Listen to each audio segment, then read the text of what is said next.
기도하고 시작하겠습니다. 거룩하신 아버지 하나님, 참 감사함을 드립니다. 오늘 저희들이 하나님의 말씀을 배울 때 바르고 진실하게 깨닫고 마지막 때를 잘 살아갈 줄 아는 저희들이 될 수 있도록 인도하여 주옵소서. 아멘. 들을 때의 깨달음을 허락하시고 또한 깨닫고 느낄 수 있는 귀한 은총 허락하여 주옵소서. 아멘. 거룩하신 예수님의 이름으로 기도합나이다. 아멘. 아멘. 오늘 말씀의 주제가 71회와 7년 대환란이라는 말이 과연 성경에 어디 있느냐라는 거예요. 저번 주에 저희가 요한계시록의 말씀을 배우면서 요한계시록의 4장부터 요한계시록 4장부터 21장까지의 내용은 7년 대환란 가운데 이 세상에서 있게 될 사건에 대한 내용이다 라고 말했습니다. 자, 결론적으로 말하면 하나님의 구원의 역사는 유대 민족으로부터 시작되어서 유대 민족 가운데서 끝마칩니다. 그래서 신명기 7장 6절의 말씀에서 하나님께서 유대 민족을 택한 선민으로 택해 주었습니다. 그 선민에 택한 그 이스라엘 백성이 세상 끝날까지 하나님께서 그들과 함께 구원의 역사를 이루어 나가시겠다는 것이 바로 하나님의 구원의 계획이십니다. 그래서 7년 대환란의 사건을 이스라엘 구원의 역사를 71회로 정하셨습니다. 자, 다니엘서 9장 24절 내용에서부터 보겠습니다.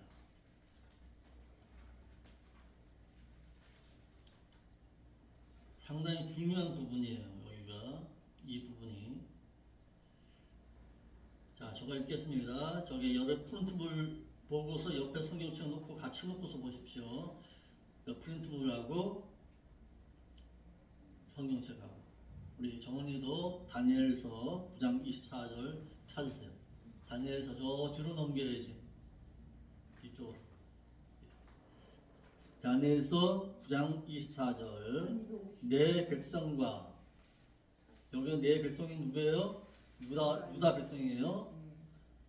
유다 백성 내 거룩한 성을 위해서 71회로 기한을 정하였나니 허물이 마치며 죄가 끝나며 죄악이 영속되며 영원한 의가 드러나며 이상과 예언이 응하며 또 지극히 거룩한 자가 기름 부음을 받으리라. 자, 저 읽습니다. 가브리엘 천사는, 그러니까 다니엘서가 가브리엘 천사로 말미암아서 다니엘이 이상을 보고서 그냥 말하고 있는 거예요. 지금 가브리엘 천사는 유다 백성과 거룩한 성 예루살렘을 위해서 71회 기한을 정해 주었다 그랬습니다. 71회.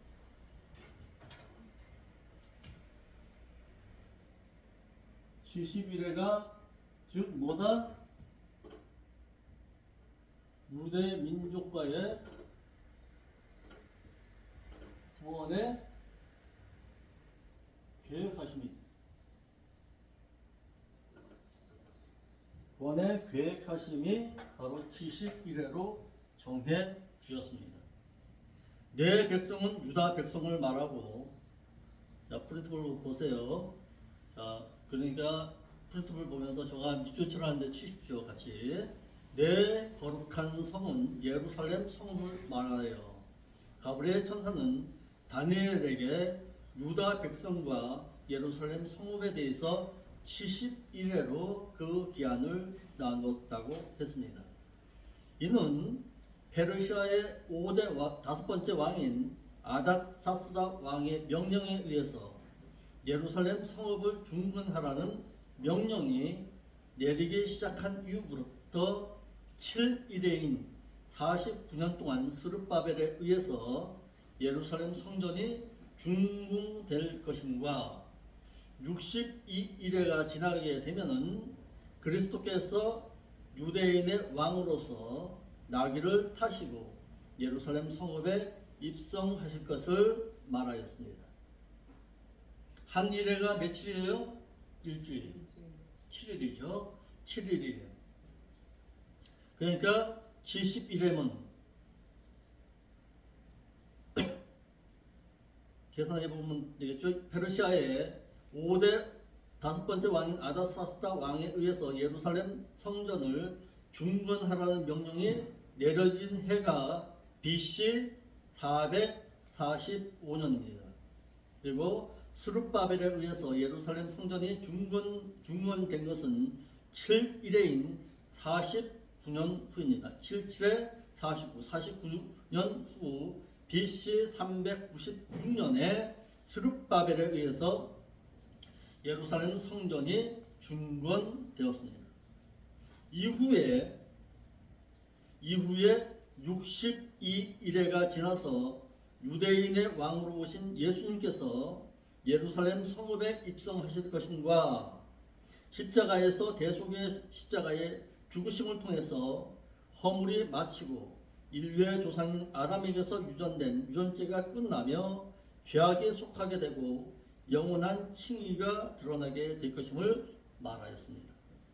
이후에 지극히 거룩한 자가 기름 부음을 받으며 그리스도의 십자가의 죽으심과 대속 사역이 끝나게 되어서 62일회와 7일회를 지나게 되면은 얼마예요? 69일이죠. 69일회가 끝났습니다. 예수 그리스도의 죽음으로 말미암아서 기름 부음을 받은 자 예수 그리스도께서 부활하여 승천하시게 되고 장차 한 왕의 백성이 와서 그 성읍과 성소를 회파할 것임을 말해서 이는 AD 70년에 로마 제9대 왕인 베스파니아누스의 아들인 로마의 10대 황제인 티투스에 의해서 예루살렘 성전이 불타서 회파될 것임과 이후부터 71회의 한 일회까지를 뭘로? 신약 시대로 두었습니다. 그러니까 69일회가 마쳤어요. 마지막 한 일회가 남아 있습니다. 요게 한 일회가 왜 남겨두었는지를 우리가 배우는 거예요. 그 한 일회가 신약 시대인 교회 시대입니다. 교회 시대가 끝나게 되면은 그리스도께서 신랑으로서 그리스도 안에서 잠자는 자들과 깨어서 자신을 기다리기를 학수고대하고 기다리던 자들에게 공중에 나타나셔서 그들을 부활시키심을 말했습니다. 그리스도의 신부된 성도들이 공중에 강림하시는 그리스도에 의해서 부활하여 휴거되면 69일회가 끝나게 되고 한 일회인 이 세상에는 7년 대환란이 있습니다. 그러니까 69일회에 한 일회가 남겨진 거예요. 그 한 일회가 7일이잖아요. 그래서 한 일회가 1년을 잡는 거예요. 1일회가 1년으로 잡는 거예요. 그래서 7년 대환란입니다. 이는 유대인들의 구원의 때로서 이방인들이 구원함을 얻어 그리스도에 의해 공중에 강림하심을 보고 나서야 그때에서야 비로소 유대인들이 그리스도에게로 나올 것임을 말하고 있습니다. 그래서 처음에 예루살렘 성전이 준공하라는 명령이 내려지잖아요. 명령이 내려져서 7일회가 지나게 되고 거기서 어떻게? 예. 490년이 지나고 62일회 후에 누가? 예수 그리스도께서 오시고 7일회 후에 어떻게? 예수 그리스도께서 죽음을 죽어주시고 이 이후부터 한 일회가 남겨두는 69일에가 지난 거예요. 요 한 일회가 남겨진 거예요. 자, 읽어보시면 알겠죠. 그래서 그 한 일회 동안에 어떻게 이방인의 구원을 위해서 한 저게 가루가 남겨진 거예요. 69일회에 한 일회에 요 기간을 남겨두신 거예요. 요 한 일회가 이방인의 구원에 위해서 남겨주시는 거예요. 아멘. 네, 이해가죠? 자, 두 번째, 유다 백성과 거룩한 성 예루살렘을 위해서 72일의 기한을 정한 이유가 있습니다. 유다 백성과 거룩한 성 예루살렘이 세상에 존재할 수 있는 기간을 71회로 말하고 있습니다. 즉 490년으로 정하였습니다. 한글개혁의 71회, 이 말은 샤보임, 쇠보임이라는 뜻으로 여기서 일회를 뜻하는 샤보임은 한 주일, 일곱, 2일에 7일이라는 뜻으로 샤부아의 복수로서 다니엘은 샤부아를 횟수로 계산하고 있습니다. 유대인의 구원의 이 계산법이 다니엘은 하나님의 계획을 횟수로 계산하고 있으므로 그가 일회를 횟수로 생각하는 것은 당연합니다.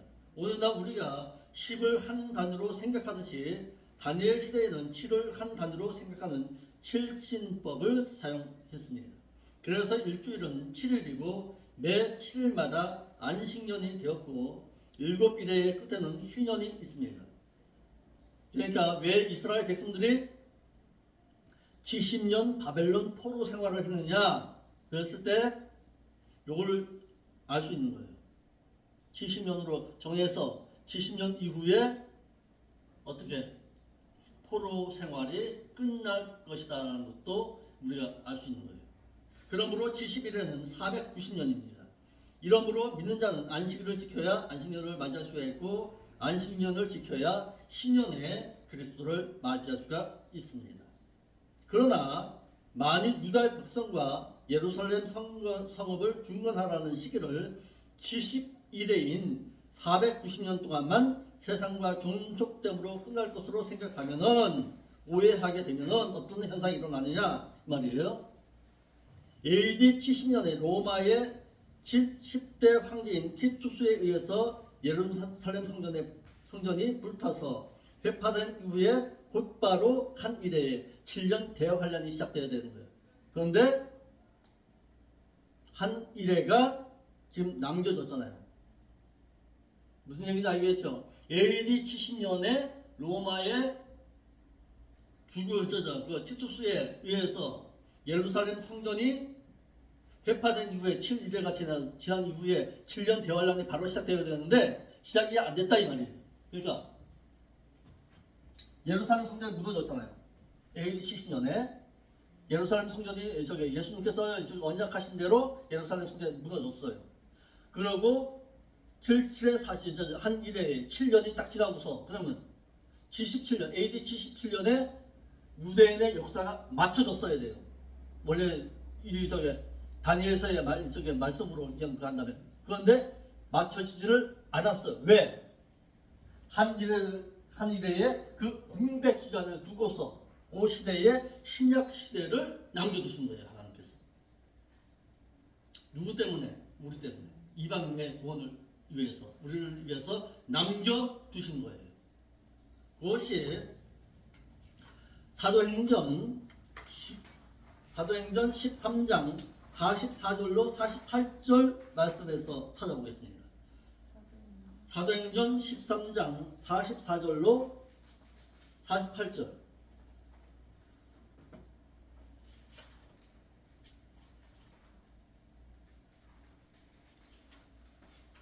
사도행전 13장 44절로 48절.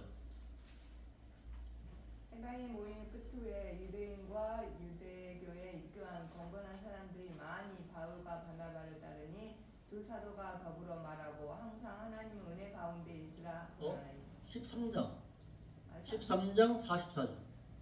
44절이요? 44절. 예. 그 13장 44절. 그 다음 안식일에 온 시민이 거의 다 하나님의 말씀을 듣고자 하여 모이니. 유대인들이 그 무리를 보고 시기가 가득하여 예, 왜 시기가 났을까요?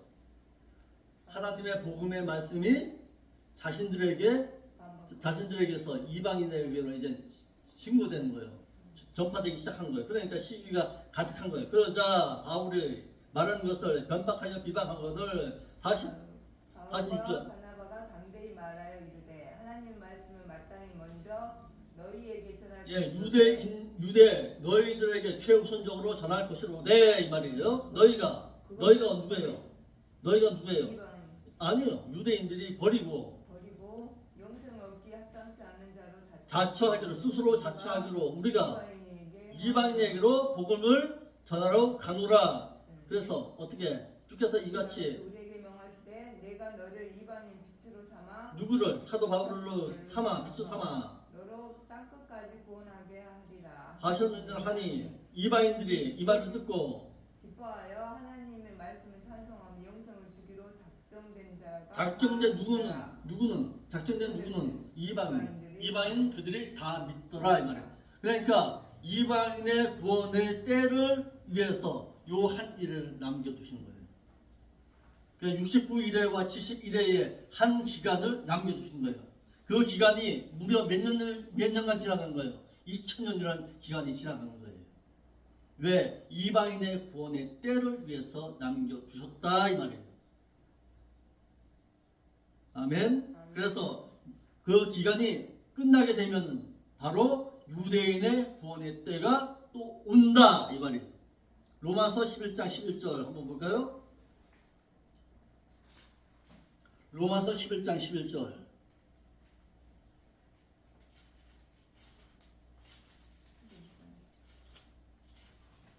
그러므로 내가 말하노니 그들이 넘어지기까지 실족치 아니하겠느냐. 예. 그럴 수 없느니라. 그들이 넘어짐으로 구원은 이방인에게 이르러 이스라엘로 나. 그렇죠. 이스라엘 시기 나게 하니라. 저희의 넘어짐은 세상의 부요함이 되고 저희의 실패가 이방인의 부요함이 되거든. 하물며 저희의 충만함이요. 이게 무슨 얘기냐? 이방인의 구원의 때가 끝나게 돼서 그들이 부활 승천해서 그리스도의 국민강림으로 말미암아 부활 승천함으로 말미암아서 그것을 보고 누가 유대 민족이 시기 나는 거예요. 시기함으로 말미암아서 그들이 7년 대환란 때에 한 일의 7년 대환란 때에 그들이 깨닫고서 메시아로 돌아온다 이 말이에요.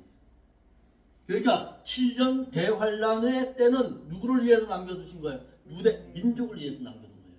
지금은 우리 이방인들을 위해서 남겨둔 때예요.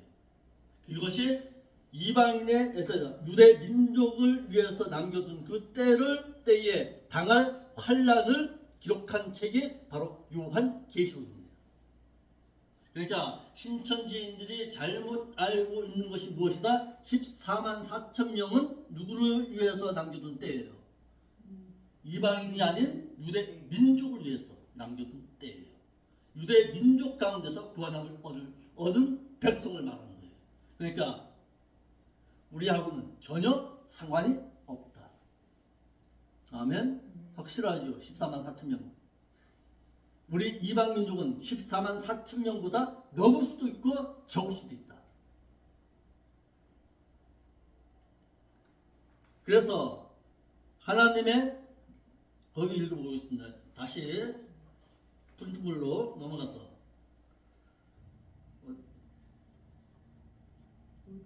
자 여기 한글 개혁에 내 백성과 내 거룩한 성을 위해서 71회로 기한을 정하였나니라는 뜻은 한글 개혁 성경 그대로 이해해서는 안 되는 것은 역사적으로 개혁은 역사적으로 이미 다 이루어졌고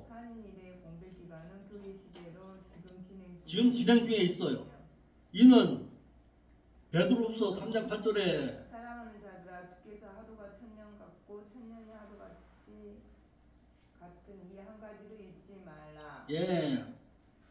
베드로후서 3장 9절에 주의 약속은 어떤 이에 더디다고 생각하는 것 같이 더딘 것이 아니라 오직 너희에 대하여 오래 참으사 아무도 멸망치 않고 다 회개하여 이르기를 원하시니. 그렇죠. 지금도 원하고 계시는 거예요. 아멘. 그런데 마냥 기다리시나? 마냥 기다리신다? 아니에요. 때와 기한이 있어요. 아멘. 하나님의 은혜 가운데에서 믿는 자들로 회개하여 거룩한 자로서 그리스도를 영접하게 하시려는 하나님의 사랑의 구원의 때를 남겨놓고 계신 거예요.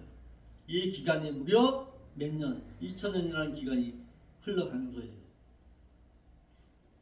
이 기간이 언제 끝날지 몰라. 이방인의 구원의 때가 마치게 되면은 주님의 공중 강림이 있는 거예요. 그러니까 주님의 공중 강림은 누구를 위해서 있는 거예요? 이방 민족인 우리를 위해서 있는 거예요. 물론 그 가운데서 유대 민족도 들어갈 자가 있겠죠. 그런데 극히 드물어요. 거의 없다고 봐야 돼요. 그러니까 하나님의 사랑의 그 구원을 위해서, 이방인의 구원을 위해서 그 기간 가운데 우리를 남겨두신 거예요. 택한 유다 백성인 유대인들을 위해서 한 일회인 7년을 남겨두고 있기 때문에. 그런데 그러면 왜 7년을 남겨두느냐? 마태 27장 24절로 25절이에요. 마태 27장 24절로 25절.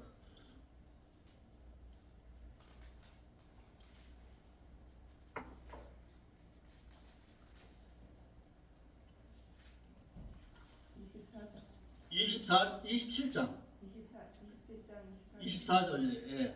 빌라도가 아무 성과도 없이 도리어 밀란을 내려는 것을 보고 물을 가져다가 무리 앞에 손을 씻으며 이르되 예. 이 사람은 피에 대해서 나는 무죄하니 너희가 당하라. 너희가 당하라고 했어요. 그러니까 어떻게 하세요? 백성이 다 대답하여 이르되 그 피가 우리와 우리 자손에게 돌리지. 예, 그거예요. 예수 그리스도의 구속 사역을 그들이 거부한 거예요. 그 거부하고서 우리와 우리 자손들이 이제 받겠다 이렇게 그들이 스스로 말하는 거예요. 그러니까 예수 그리스도께서 오셔서 유대 민족을 위해서 오신 거예요. 이방인들을 위해서 오신 거 아니에요. 그런데 그들이 어떻게 거부해버린 거예요. 그분을 거부한 그 거부함이 누구에게로 넘어간 거예요? 이방 민족에게로 넘어간 거예요. 무슨 얘기인지 아시겠죠? 그 넘어간 거예요. 그래서 그 거부한 그 죄로 말미암아서 어떻게 그 민족이 7년 대환란을 겪게 되는 거예요. 이해가죠? 예. 이와 같이 페르시아의 우리 저기 프린트물 보세요. 이와 같이 페르시아의 제5대 왕인 아닥사스다 왕의 칙령인 예루살렘 성전을 중건하라는 명령이 내린 이후부터 BC 445년 3월 14일에 내려진 이후부터 기름 부음을 받은 자 예수 그리스도께서 종려 주일에 나귀를 타고 예루살렘 성전에 입성하기까지 몇 년이 지났어요? 483년이 지난 시기에 예수님께서 예루살렘 성전에 입성하셨습니다. 세 번째, 72일의 예언의 대상은 이스라엘과 예루살렘 성입니다.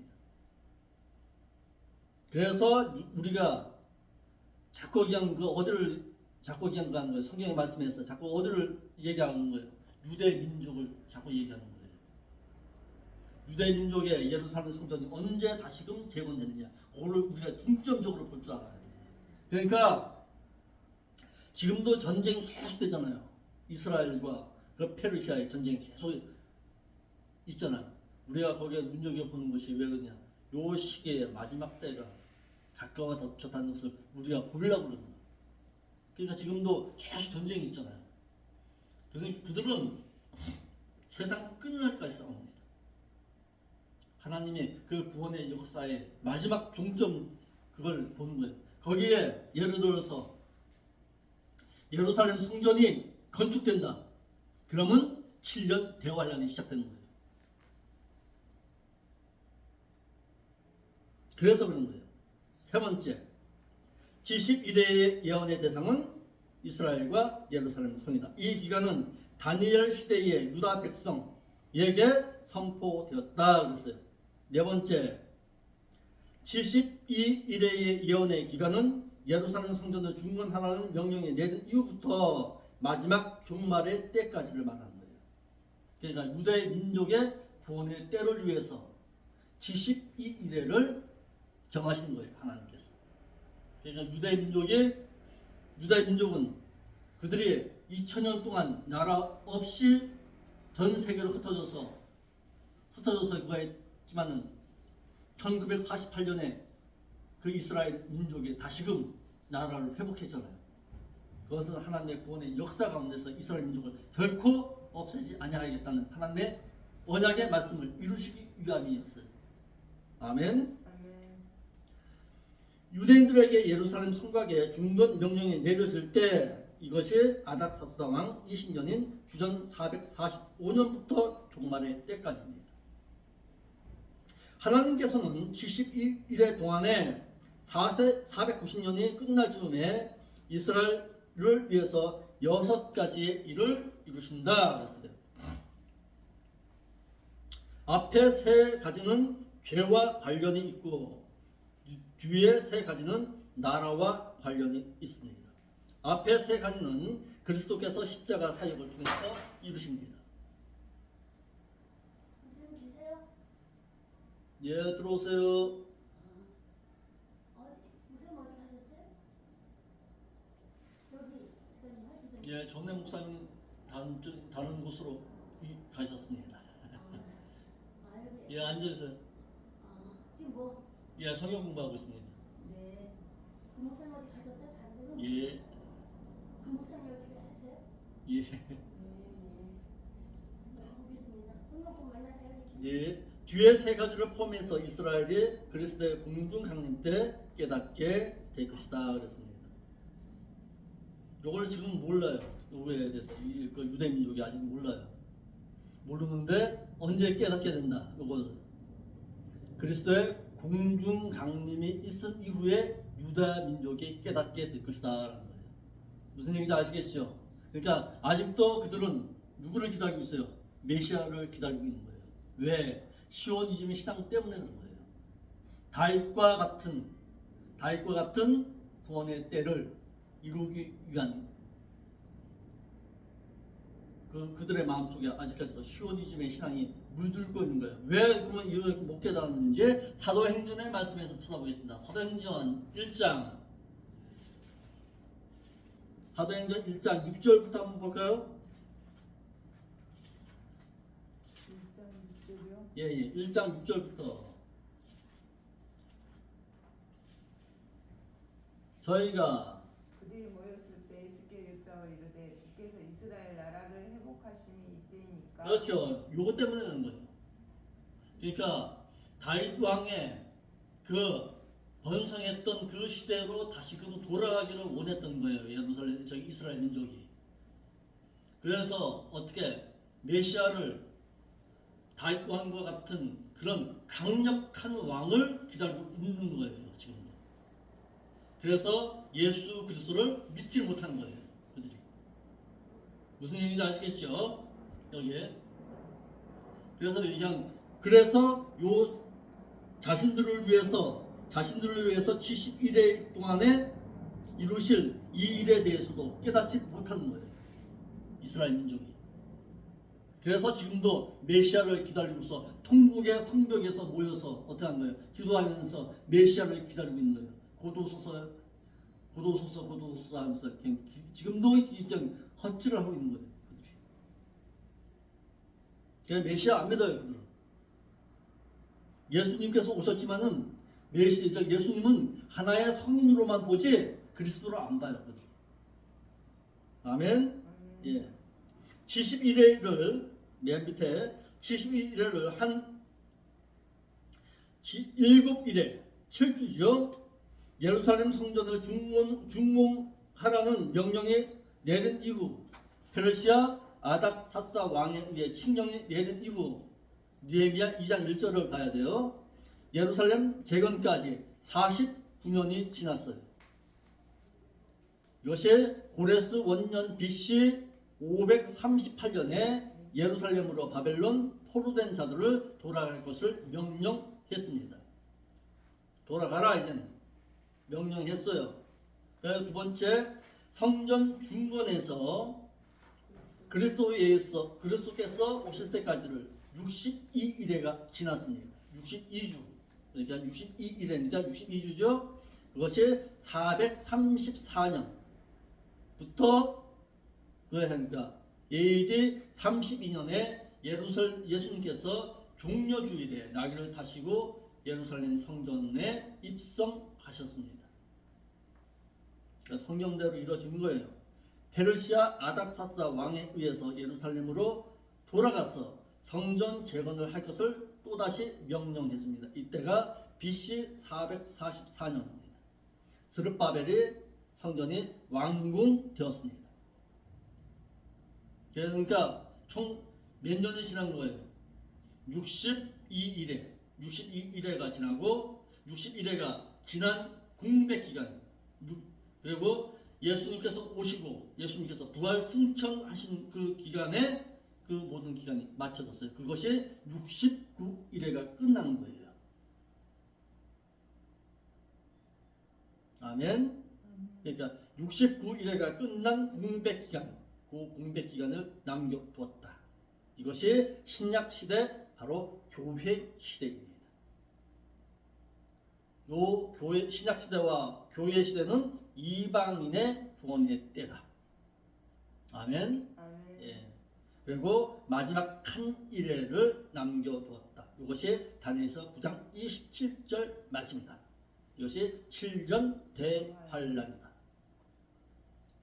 그리스도께서 십자가의 대속의 제물이 되셔서 믿는 자들로 하여금 허물이 마치게 될 것이라고 했습니다. 가브리엘 천사는 다니엘에게 내 백성과 거룩한 성읍을 위해서 70일회로 기한을 정하였다고 했습니다. 자, 우리 성경책으로 돌아가서 같이 보세요. 그때에 허물이 마치게 될 것이며 라고 했어요. 다니엘서 9장 24절에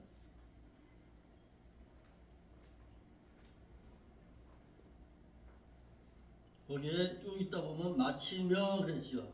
마치게 될 것이다 그랬죠. 마치며, 이 말은 제한하다, 끝마치다 라는 뜻으로 예수 그리스도의 십자가의 대속의 사역으로 말미암아 예수 그리스도를 자신의 구속주로 믿는 자들의 허물이 제거될 것이다 라는 뜻이에요. 복음에 불순종하던 이스라엘 백성들은 주님께서 공중에 강림하셔서 이방인 성도들이 부활되고 휴거되는 것을 보고 나서야 예수님을 자신들의 메시아와 구속주로 믿고서 그들의 유전죄가 끝마쳐지게 될 것이다 라는 거예요. 그러니까 우리는 이제 끝마쳐졌어요. 여기서. 그런데 유대 민족은요, 아직도 그들에게 있어서 유전죄와 원죄가 끝나지 않았어요. 맞춰지질 않았어요. 왜? 메시아를 거부했기 때문에 그런 거예요. 아멘. 그러니까 우리가 부활 승천하고 난 이후에 유다 민족이 돌아오는 거예요. 유대 민족이 돌아오는 거예요. 하나님께로. 두 번째, 가브리엘 천사는 다니엘에게 그가 오시면 유전죄가 끝나게 될 것이라고 했습니다. 가브리엘 천사는 다니엘에게 62일의 후에 기름 부음을 받은 거룩한 자가 오셔서 십자가에서 대속의 죽음을 죽어주심으로 말미암아 믿는 자들이 아담으로부터 유전되었던 유전죄가 끝나게 될 것이라고 했습니다.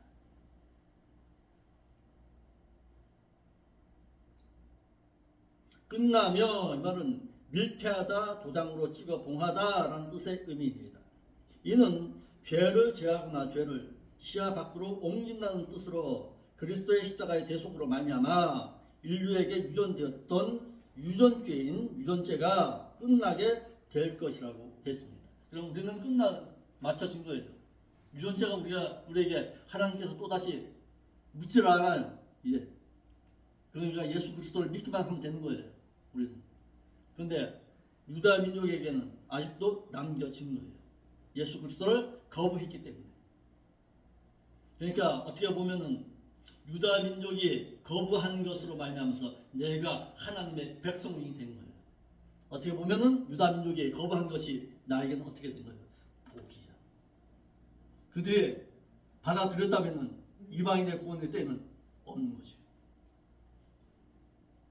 원래는 하나님의 구원의 역사는 어떻게 됐냐면 유다 민족이 하나님의 백성으로 들어오고 그들로 말미암아서 이방 민족에게 복음이 증거되어서 우리가 돌아간 것이 그것이 구원의 계획이었어요. 하나님의 구원의 계획이었어요. 그런데 이것이 바뀌어진 거예요.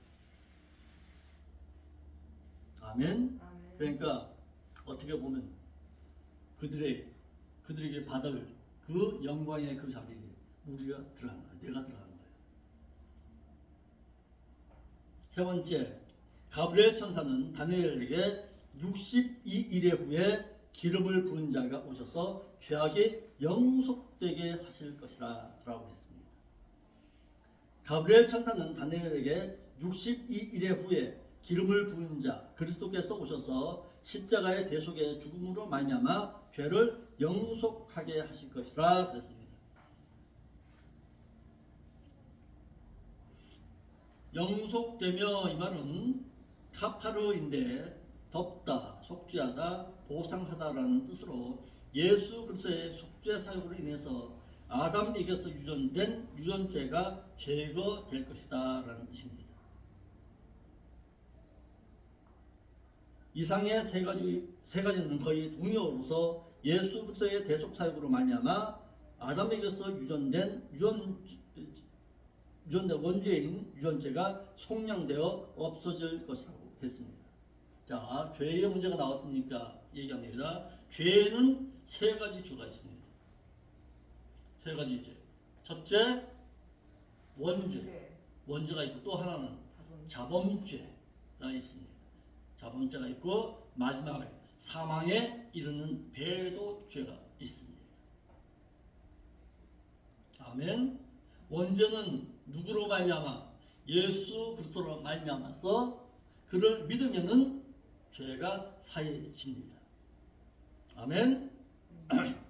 자범죄는요, 이제는 자범죄는 믿는 자가 날마다 지은 죄는 말씀인 물로 말미암아서 씻겨져야 합니다. 아멘. 이것이 자범죄다.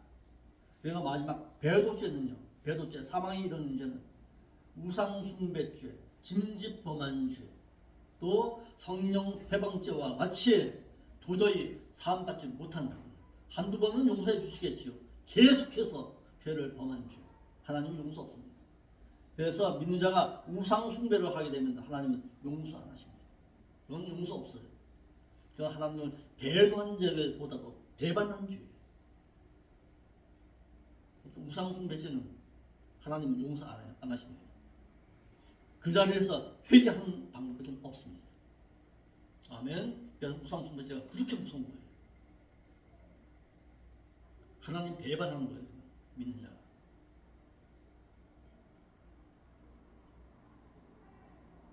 그러니까 우상숭배하지 않도록 삼가 조심해야 돼요. 우상숭배 제일 먼저 하는 것이 혹시 모르겠어요. 우리 집사님하고 정원이 혹시라도 염려돼서 묻습니다. 제사제물 먹어야 안 먹어요? 제사제물 안 먹어요? 참 잘하신 거예요. 가장 믿는 자가 쉽게 빠지는 죄 가운데 하나가 우상숭배죄가 있는데 그것이 뭐냐? 제사 음식 먹는 거예요. 제사 음식을 먹지. 제사 음식 먹고서 우상숭배하는 자가 상당히 많습니다. 성경을 몰라서 그런 거예요. 제사 음식 먹는 거 아니에요? 나중에 언제 추석이 언제예요? 명절. 추석 명절 앞두고서 우상제물 먹으면 어떻게 되는가 거기에 대해서 또 다시 말씀 전할 거예요. 그때 자세히 우상숭배 제사제물 먹으면 고사떡 먹고 그걸 하면은 믿는 자 어떻게 되는가? 제일 먼저 양심이 썩어버립니다. 선한 양심이라야 하나님을 찾아가는데 썩어지게 우상제물 먹으면은 양심이 썩습니다. 모르고. 예? 모르고 먹는 거야. 그것까지 하나님께서 갖다 얘기하죠. 그런데 나중에 깨닫게 되면은 회개해야죠. 아니 누가 이렇게 들어서 그걸 갖다 주잖아요. 갖다 줬는데 몰랐어요. 네. 내가. 예, 내가 몰랐어요. 네. 내가 모르고서 내가 먹었어요. 어. 먹은 건 그것까지 하나님께서 어. 그거 하지는 않아요. 그런데 뻔히 알아요. 딱 보니까 사과처럼 사과 이렇게 꼭다리가 싹 돌려져 있어요. 뭐 했다는 거예요? 제사 드렸다는 거예요. 그런데 알면서도 먹었다. 그건 죄예요. 그런데 모르고 먹은 것까지 하나님께서 그것까지 야 너 죄졌지? 안 해요. 근데 성묘 가는 거는 예? 성묘 가는 거는 어떻게? 성묘. 성묘? 네. 성묘 가서 거기서 갖다 그냥 차려놨던 그 음식도 먹으면 안 돼. 아니 그 믿는 대학에 해가지고 그 가잖아요. 어머니가 예. 계신 이제 미리 예, 예. 저희 집안은 그렇게 형제가 있죠. 가서 갖다 그냥 뭐 차려놓고 제사 지내잖아요. 절하잖아요. 그 음식 먹으면 안 돼. 집에 아니 그 음식 말고 꽃도 갖다 놓잖아요. 예, 꽃도 하면 갖다 놓는 건 상관없어요. 갖다 놓는 건 상관없는데 거기다 절하면 안 되지. 예, 절하고 그러면 안 되죠. 그건 우상이에요. 가서 그냥 가는 거야 뭐 그냥 괜찮아요. 가세요. 가서 그냥 거기서 뭐 성묘 이렇게 하는 거 그거는 죄가 아니에요. 그건 죄가 아닌데 거기에다가 예를 들어서 뭐 술을 따라 놓고서 절한다. 그건 우상입니다. 당장. 아멘. 그래서 죄의 문제가 나왔기 때문에 말씀드렸습니다. 네 번째, 가브리엘 천사는 다니엘에게 그가 십자가의 대속의 죽음으로 말미암아 영원한 의가 무슨 의예요? 칭의를 말하는 거예요. 구원으로 하나님의 의, 칭의가 드러나게 될 것이라고 했습니다. 가브리엘 천사는 다니엘에게 62일의 후에 유대인들과 거룩한 성읍에 기름 부음을 받은 자 그리스도께서 오셔서 십자가의 죽으심으로 말미암아 영원한 의가 드러나게 될 것이라고 했습니다. 여기서 영원한 의는 갈라디아서 2장 16절 말씀 볼까요? 갈라디아서 2장 16절.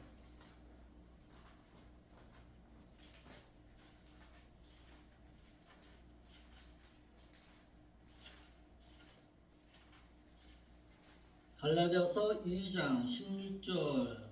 사람이 의롭게 되는 것은 율법의 행위로 말미암이 아니요 예. 오직 예수 그리스도 믿음으로 말미암은 칭의롭다 함을 얻으려 함이라. 율법의 행위로서는 칭의롭다 함을 얻을 육체가 없느니라. 요거를 잘못 또 오해해가지고요. 의 그러면 뭐만 알아요? 칭의만 알아요. 의에는 두 가지 의가 있어요. 하나는 칭의와 하나는 행위가 있어요. 행위는 뭐예요? 자기의 의 그래요. 에스겔서 14장 14절 한번 읽어볼까요?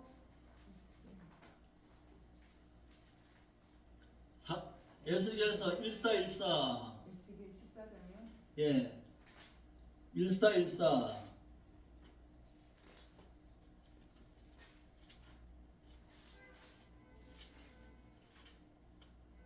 읽어보세요. 비록 루아 여기요?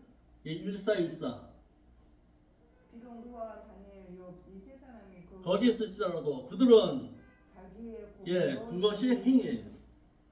자기의 의, 그것이 행위로 말미암아 자기의 생명만 나주 여호와의 말이니라. 그렇죠. 자기의 의로서 그들만 구원 얻는 거예요.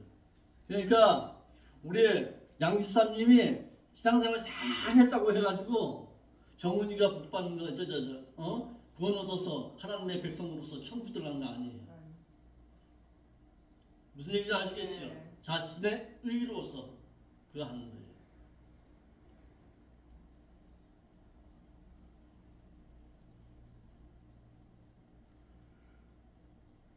요것도 그냥 잘 몰라가지고 그거 하는 사람들 많아요.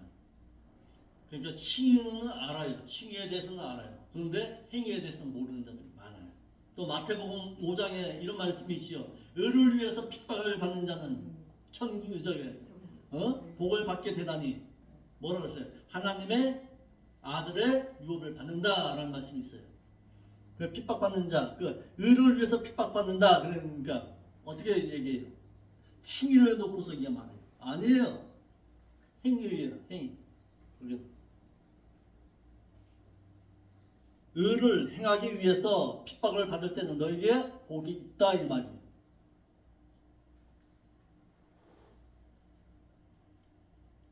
다섯 번째요. 가브리엘 천사는 다니엘에게 그리스도께서 십자가에서 죽으심으로 말미암아 다니엘에게 주어진 이상과 예언이 응하게 될 것이라고 했습니다.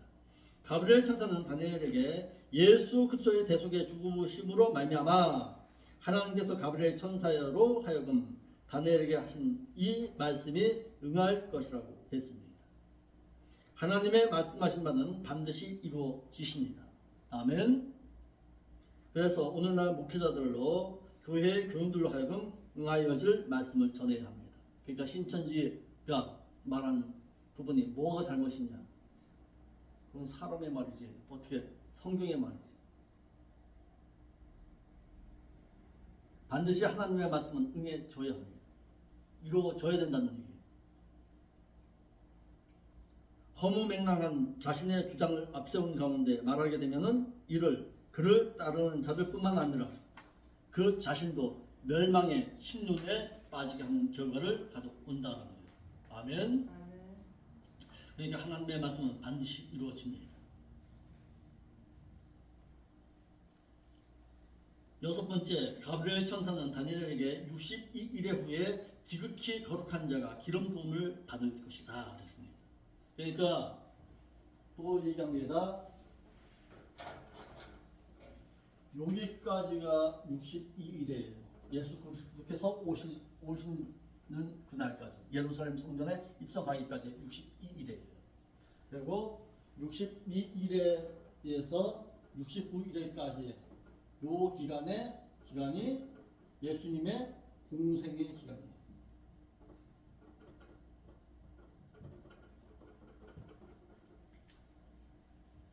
그래서 예수님께서 이 세상에 몇 년 계셨느냐? 33년 6개월이라는 계산이 나온 거예요.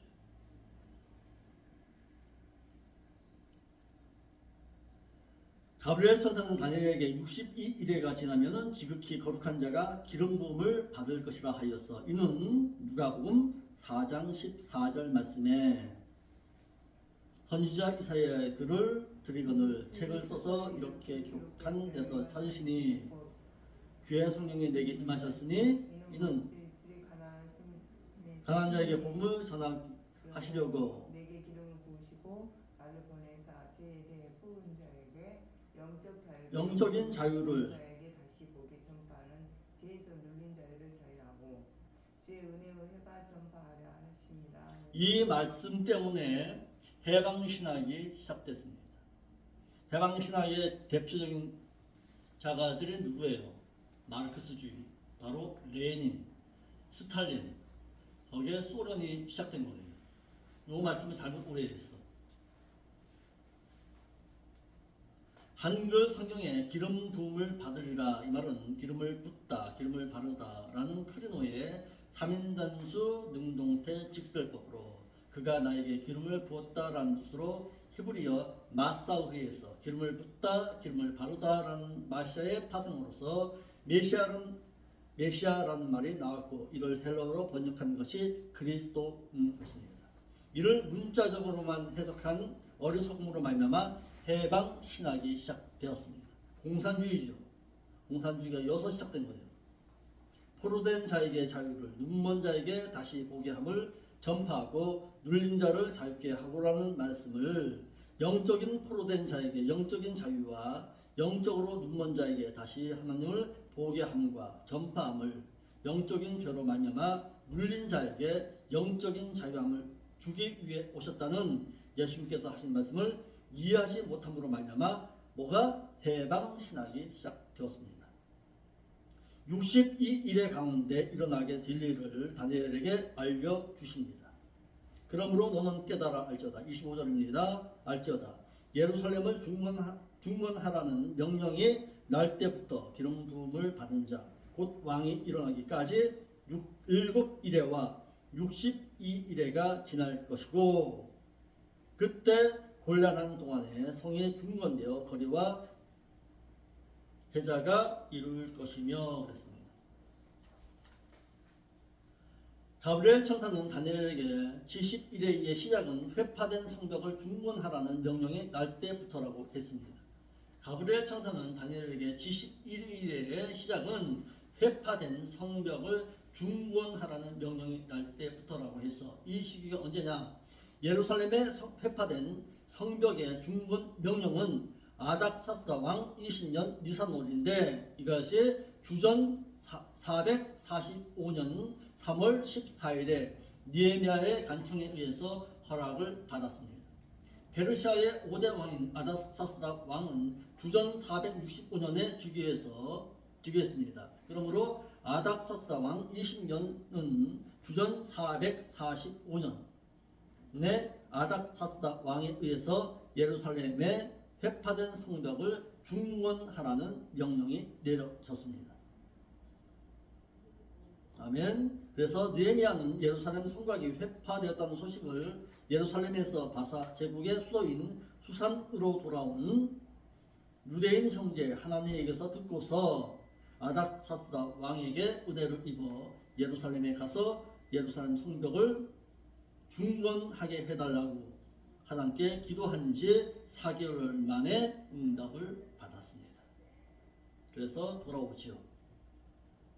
두 번째, 가브리엘 천사는 다니엘에게 기름을 부은 자, 곧 그 왕이 일어날 때까지 7일에와 62일에, 곧 69일에가 지날 것이라고 했습니다. 예루살렘 성을 중건하라는 명령이 날 때부터 기름 부음을 받은 자, 곧 그 왕이 일어날 때까지, 즉 예수님께서 왕으로 예루살렘 성에 입성하기까지 한 일회와 62일회가 지나갈 것이라고 했습니다. 그러면 몇 일이에요? 63일이죠. 예루살렘 성 중건 명령이 내린 날짜인 주전 445년 3월 14일, 어떤 학자는 3월 5일로 보기로 합니다. 그래서 여기서 차이가 나니까 다 그거 하는 거예요. 그러니까 저쪽에 시한부 종말론자들이 자꾸 이 계산한 것이 어디서 시작되냐면 요 말씀 때문이에요. 69일에인 483년이 지나게 되면은 예수님께서 예루살렘 성의 왕으로 입성하신다는 것입니다. 이루어졌어요. 가브리엘은 7일회가 지나고 또 62일회가 지나야 한다고 했습니다. 7일회는 주전 445년부터 주전 396년까지이고 이 기간에는 에스라와 느헤미야의 지도 아래서 회파된 성곽을 중건하고 예루살렘의 중흥을 위한 기간이었습니다. 62일에는 주전 396년부터 주후 32년까지 예수님이 유대인의 왕으로 예루살렘 성에 입성하신 날까지입니다. 그리고 마지막 한 일에는 주님께서 공중에 강림하신 날로부터 야곱의 때, 즉 유대인의 환란 기간인 7년 대환란 기간을 말합니다. 그러니까 69일회가 지나고 한 일회가 남겨진 것입니다. 아멘. 주님께서 예루살렘의 성에 나귀 타고 입성하신 날부터 공중에 강림하시는 날까지를 가르쳐 과로 시대입니다. 이것이 과로 시대고 이 시대가 바로 신약 시대, 교회 시대입니다. 이 시기를 소위 이 공백 기간을 인정하지 않으면은 71회가 언제 끝났어야 돼요? 예루살렘 성이 회파되고 끝났어야 돼요. 그런데 하나님께서 이 구원의 때를 누구를 위해서? 이방인들을 위해서 남겨두신 거예요. 만일 그렇다면 주후 39년에 72일회가 끝났어야 합니다. 그런데 성경은 71회 중이 아니라 62일회 후에 기름 부음을 받은 자가 끊어져 없어질 것이라는 뜻입니다. 장차 한 왕의 백성이 와서 예루살렘 성읍과 성전을 회파할 것이고 로마의 티투스에 의해서 예루살렘 성전이 회파될 것임을 말했습니다. 예루살렘의 종말은 홍수의 엄몰됨 같을 것이라고 했으며 또 이 사건을 말한 후에 마지막 한 일회가 올 것이라고 했습니다. 27절에 62일회와 7일회가 지난 후에 기름을 부음 받은 자 예수 그리스도는 주 32년에 십자가에서 못 박히심으로 말미암아 끊어졌습니다.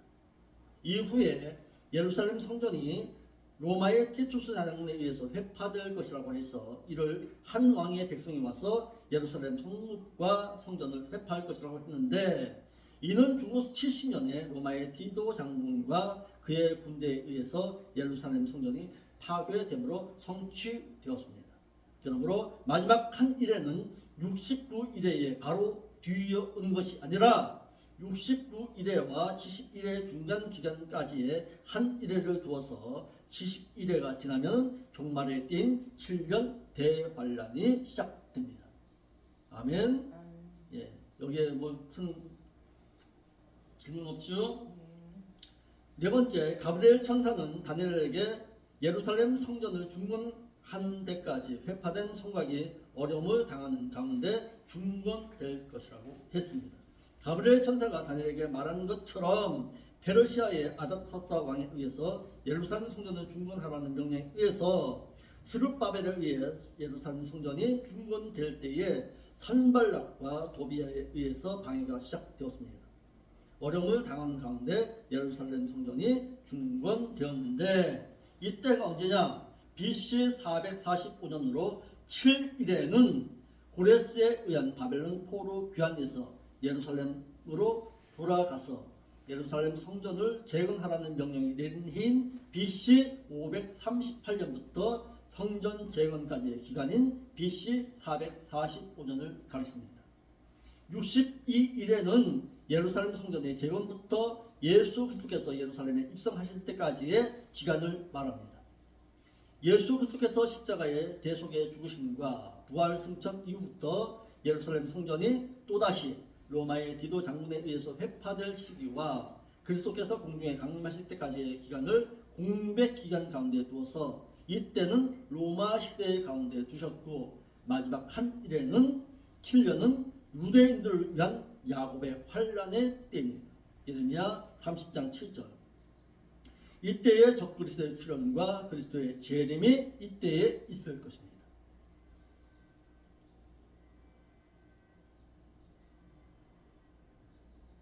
(62일의) 후에 있을 사건에 대해서 말합니다. 이건 한번 읽어보면 돼요. 큰 문제 없습니다. 큰 문제 없습니다. 다니엘서 9장 26절에 그거는 한번 읽어보면 이렇게 해서 이루어졌구나 하는 것을 알 수 있어요. 자, 우리가 정말 중요한 것은 다니엘서 9장 27절입니다. 그러면 7년 대환란 때 어떤 일이 있을 것이냐 이거예요. 마칠게요. 계속 하겠죠. 계속 하겠습니다. 자, 다니엘서 9장 27절 한번 읽어. 그가 장차 많은 사람과 더불어 한 일 동안 언약을 굳게 정하고 그가 그 일의 절반의 제사와 예물을 금할 것이며 또 장포하여 미운 물건이나 날개를 의지하여 쓸 것이며 또 이미 정한 종말까지 진노가 황폐케 하는 자에게 쏟아지리라 하느니라. 예, 장차 그가 누구예요? 적 그리스도입니다. 적 그리스도를 말하고 있는 거예요. 가브리엘 천사는 다니엘에게 적 그리스도가 한 일해 동안의 언약을 굳게 정할 것이라고 했습니다. 가브리엘 천사는 다니엘에게 한 일해 동안에 일어나게 될 사건에 대해서 말하기를 그가 장차 많은 사람으로 더불어 한 일해 동안의 언약을 굳게 정하겠고 라고 했습니다. 가브리엘 천사가 다니엘에게 말한 대로 그리스도의 공중 강림이 있은 후, 그러니까 69일의 마지막 한 일의 그 마지막 이방인의 구원의 때가 맞춰지게 되죠. 그때가 딱 맞춰지게 되면은 뭐가? 그리스도의 공중 강림이 있습니다. 그리스도의 공중 강림이 있은 후에 뭐가? 7년 대환란이 있습니다. 한 일에.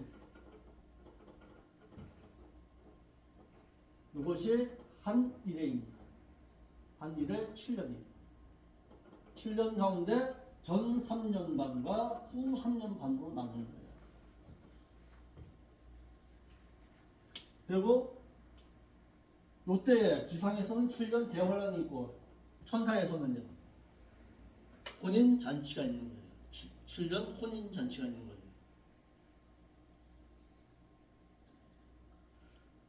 그래서 전 3년 때에 적 그리스도가 어떻게 한다?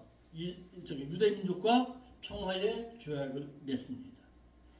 평화 조약을 맺고서 유대인들을 위해서 성전을 짓고 구약적인 제사를 성전에서 드리도록 허용합니다. 지금의 저쪽에 어디요? 예루살렘 성전 그 자리가 무너지는 거예요. 그 무너지고 거기에다가 예루살렘 성전이 다시금 재건됩니다.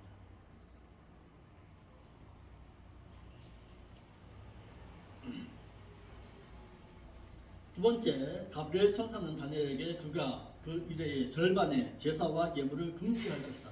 요 시간이 여기 끝나게 되면 여기 끝나게 되면 갑자기 적그리스도가 돌변합니다. 돌변해가지고 어떻게 해요? 이제는 저거 하는 거예요. 돌변해서 제사 드리는 것, 예물 드리는 것 금지해버려요. 금지하고서 나를 섬겨라고.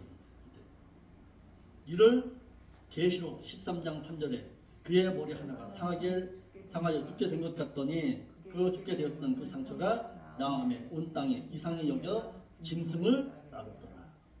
붉은 용인 마귀 사단은 자신의 세력을 등에 업고 세상을 다스리게 될 적그리스도에게 7년 대환란 중에 자신의 권세와 능력을 잃게 되다가 다시 회복됨으로 인해서 모든 이들이 이를 이상히 여겨 그에게 경배할 것이라고 했습니다. 7년 대환란 기간 중 전 3년 6개월 동안에 중동 지방의 나라와 맺은 평화 조약이 깨짐으로 인해서 적그리스도가 패망한 것처럼 보이나 또다시 3년 6개월 후에는 또다시 그의 세력이 회복되어짐으로 인해서 이를 이상히 여겨 그에게로 돌아올 자들이 많을 것이라고 말했습니다. 이때에 어떤 사건들이 있느냐? 바다에서 나온 적그리스도와 육지에서 올라오는 선지자, 거짓 선지자가 있습니다. 거짓 목자. 그것이 계시록 13장에 나와요. 사실은 바다에서 올라온 세상 영락 정부 가운데 올라오는 적그리스도가 무서운 것이 아니라 땅에서 올라오는 거짓 목자가 무서운 거예요, 사실은. 이게 집에 가셔서 계시록 13장의 내용을 한번 보세요. 그리고 제가 유튜브 방송에 올려놨어요. 유튜브 방송에서 13장 이후에 이후 거를 올려놨어요. 제가 초창기에 설교했던 내용이에요. 그거 하면은 아마 좀 도움이 될 거예요. 이를 이상히 여겨 그에게로 돌아올 자들이 많을 것임을 말했는데 용인 사탄이 적그리스도에게 자신의 권세를 줌으로 인해서 적그리스도는 사탄을 경배하게 될 것이라고 했습니다. 모든 사람들은 적그리스도를 따름으로 인해서 세상의 모든 사람들은 이와 같이 능력이 있어 그와 더불어 싸울 자가 누가 있으리요? 라고 말해서 자신의 권세와 교만과 나타낼 것이라고 했습니다. 아마 모르긴 몰라도